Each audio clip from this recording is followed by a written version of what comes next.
போன செவ்வாய்க்கிழமை சங்கடகர சதுர்த்தி இல்லையா? ஸோ அன்னைக்கு பிள்ளையாருக்கு கொழுக்கட்டை செஞ்சு எடுத்துகிட்டு போகலாம் அப்படின்னு சொல்லிட்டு, ஒரு 1/2 கிலோ அரிசி மாவு வாங்கி கொழுக்கட்டை செய்ய ரெடி பண்ணிகிட்ருக்கேன். 1/2 கிலோ அரிசி மாவுக்கு 1 டம்ளர் அளவு தண்ணி சேர்த்துட்டு, நல்லா கொதிக்க விட்டு கொஞ்சமாக உப்பு சேர்த்து நல்லா மிக்ஸ் பண்ணி எடுத்துக்கிறேன். கூடவே 2 வெல்லத்தை பொடியாக தட்டி அதை சேர்த்துக்கிறேன். ஒரு மீடியம் சைஸ் தேங்காய் துருவி அதையும் சேர்த்துக்கிறேன். எல்லாத்தையுமே சேர்த்து ஏலக்காய் பொடி சேர்த்து இந்த அளவு மிக்ஸ் பண்ணி எடுத்துக்கலாம்.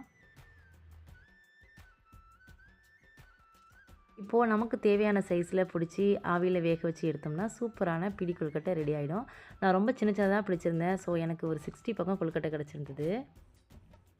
சின்ன சின்னதாக நம்ம தட்டி போட்டிருக்க அந்த வெல்லம் வந்து மெல்ட் ஆகி நம்ம சாப்பிடும்போது ரொம்பவே டேஸ்ட்டாக இருக்கும். ரொம்ப சாஃப்டாக டேஸ்ட்டாக வந்திருந்தது. ஸோ ஈவினிங் கோயிலுக்கு போயிட்டு சாமி கும்பிட்டுட்டு வந்தாச்சு. நாளைக்கு இன்னொரு வீடியோவில் பார்க்கலாம்.